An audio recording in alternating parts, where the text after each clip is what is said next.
gambar peta di bawah ini dengan baik ya anak-anak? Coba amati. Sudah mengamati? Sudah cukup? Baik, jika sudah, Ibu ingin bertanya kepada kalian. Dari gambar tadi, ada apa saja di dalam peta? Ada komponen apa aja sih? Ada legenda, terus apa lagi? Arah mata angin, apa lagi? Laut. Kalian provinsi rumah kalian itu di mana sih? Jawa Tengah. Kalian melihat gambar Jawa Tengah? Itu di Jawa Tengah. Sekarang Ibu akan membagi kalian ke dalam 3 kelompok untuk dipersingkat waktu. Kelompoknya sama ada kayak kemarin ya.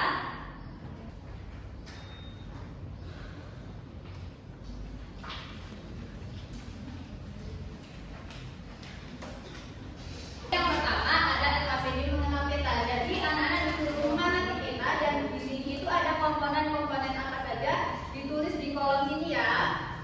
Dan yang kedua ada LKPD tentang wilayah Indonesia. Jadi anak-anak disuruh memasangkan pertanyaan di bawah ini dengan pilihan jawaban yang benar. Apakah anak masih ada yang kurang paham atau ingin ditanyakan? Belum. Baik, dari LKPD kalian bisa membuka buku siswa halaman 51 ya anak-anak.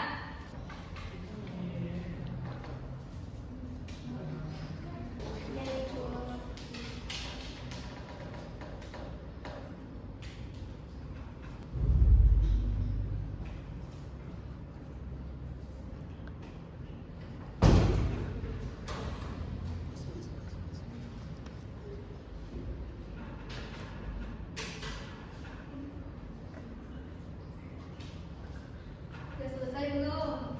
Belum. Kelompok 2 sudah. Sedikit lagi. Kelompok 1 sudah. Kelompok 3 sudah. Kelompok 3 silakan lanjut ke depan. Presentasikan hasil diskusinya dengan baik. Yang pertama ini ada temukan letak provinsi tempat tinggalmu. Jadi ada di sini ada peta Indonesia.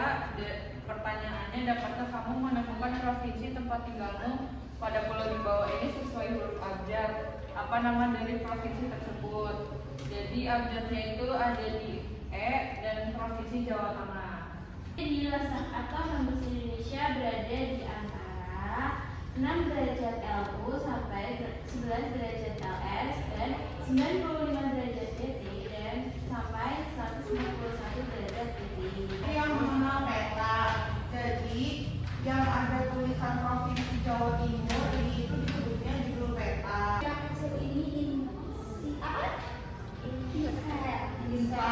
Baik, adakah kelompok lain yang jawabannya berbeda atau sama? Sama. Bagi pintar-pintar semua ya ini ya. Silakan beri tepuk tangan kepada kelompok 3. Terima kasih ya kelompok 3. Kali ini adalah jawaban kalian semuanya sudah benar. Jadi kalian telah mengerjakan LKPD. Selanjutnya Ibu akan menjelaskan apa itu peta. Jadi ada yang tahu apa itu peta?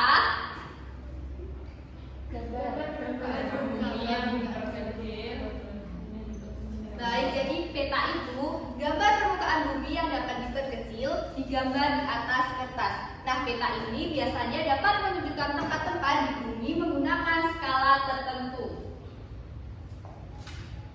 Nah, selanjutnya fungsi peta itu ada 5. Yang pertama ada menunjukkan letak suatu tempat. Yang kedua ada menunjukkan arah seperti arah utara, selatan, barat, dan timur. Yang ketiga ada menunjukkan jarak antara suatu tempat dengan tempat yang lain. Yang keempat ada mengetahui bentuk permukaan bumi seperti gunung, sungai, jalan, dan lain-lain. Dan yang terakhir itu ada membantu saat perjalanan atau berpergian. Kalian pernah menggunakan peta? Saat jalan-jalan gitu, Google Maps. Baik. Gimana? Itu nggak di kertas masih bisa disebut peta? Masih, karena itu disebut peta digital.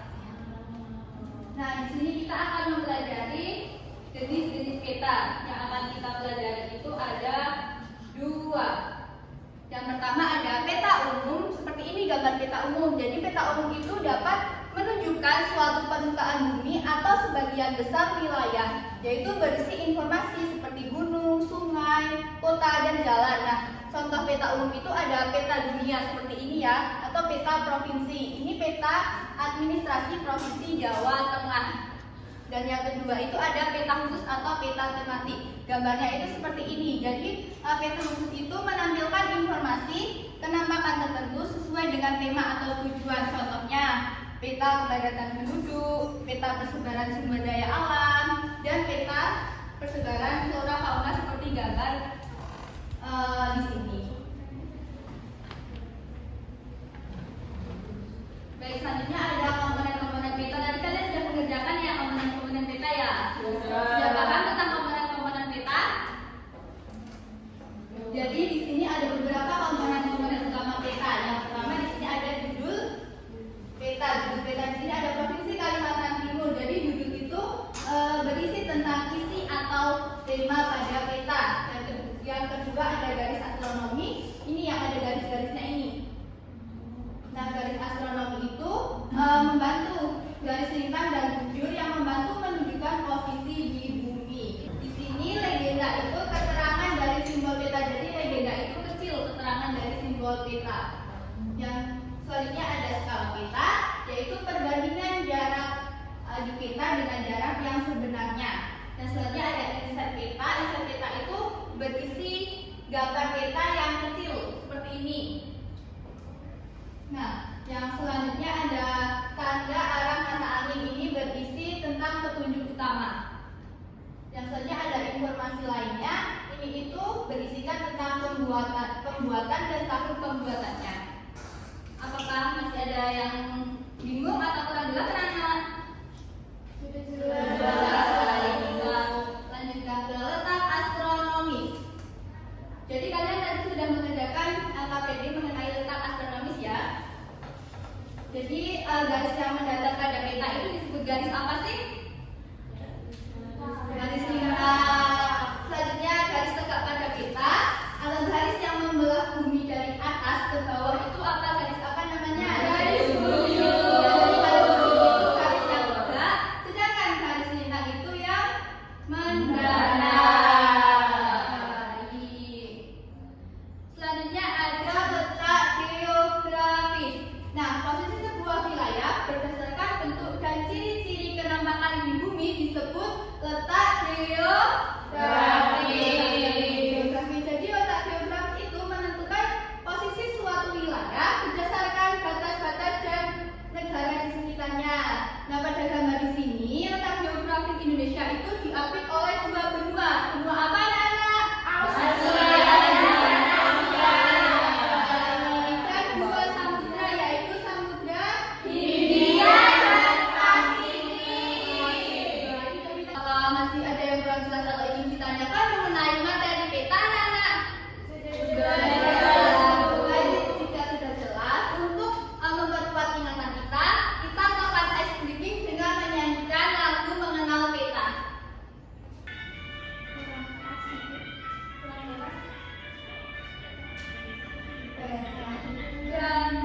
Bentuk muka bumi dalam bidang data, kita lihat bumi tiga jenis.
sudah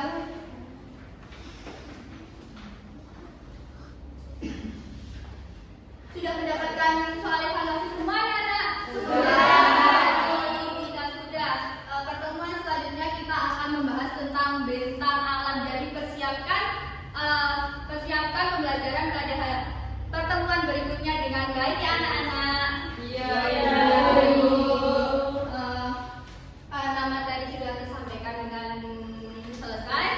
Mari kita tutup dengan berdoa bersama-sama. Silakan Mbak Amel untuk doa bersama. Untuk mengakhiri pembelajaran pada hari ini, berdoa dimulai.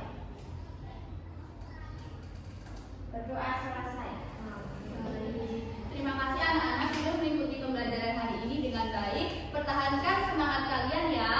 Jika ibu ada kurang lebihnya ibu memohon maaf yang sebesar-besarnya. Atas perhatian anak-anak, ibu ucapkan terima kasih. Wassalamualaikum.